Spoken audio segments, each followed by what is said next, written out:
How to overcome worries regarding our future and life choices? I'm afraid that my decision will end up badly. Jazakallah.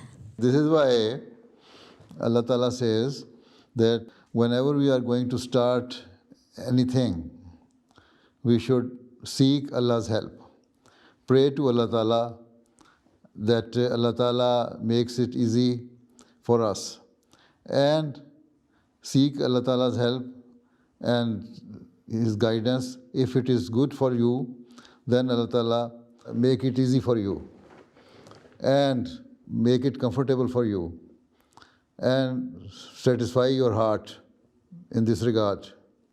So if you feel satisfaction in your heart and you are praying to Allah Ta'ala, then Allah Ta'ala will help you.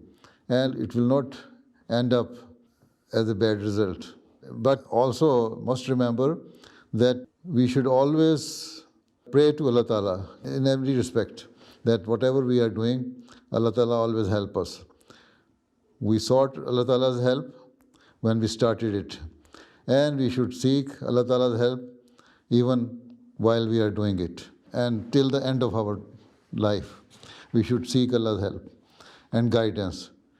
So then Allah Ta'ala will help us. And when Allah Ta'ala helps us, then the end of that thing is never bad. Right? Thank you for your advice, Huzur. Jazakallah.